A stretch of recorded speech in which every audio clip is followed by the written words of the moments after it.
ខ្ញុំធ្លាក់ក្នុងភាពងងឹតសាបសូន្យព្រះអង្គបានបំភ្លឺភាពងងឹតនោះចែងចាព្រះអង្គបាននាំខ្ញុំឲ្យខ្ញុំមានសេរីភាព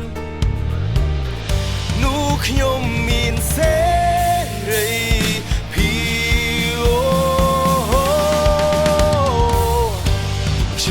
ចិនព្រះអង្គព្រោះទ្រង់មិនបោះបង់ខ្ញុំមិនដែលភ័យខ្លាចឡើយជ័យជុំអ្នកក្នុងខ្ញុំ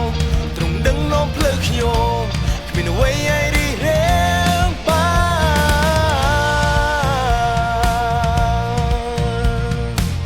Come on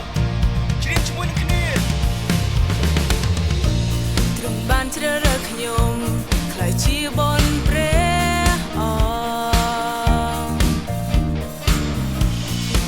ខ្ញុំធ្លាក់ក្នុងភាពងងឹតសា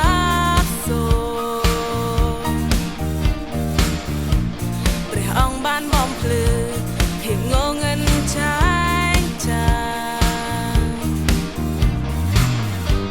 ព្រះអង្គបាននាំខ្ញុំឲ្យខ្ញុំមានសេរីភាពនោះខ្ញុំមានសេរី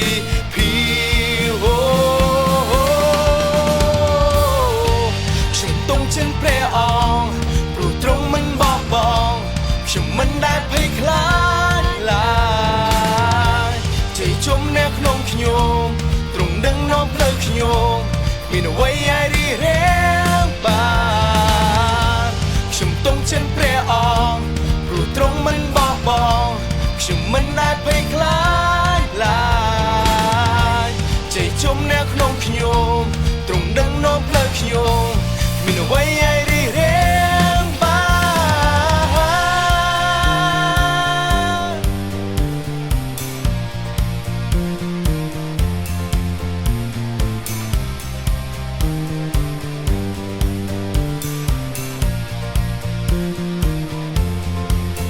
ខ្ញុំនឹងស្រែកប្រកាសថានាមអស្ចារ្យមានតែនាមទ្រង់ខ្ញុំនឹងលើកនាមទ្រង់ឡើងព្រោះនាមទ្រង់សែនស័ក្តិសមអូខ្ញុំនឹងស្រែ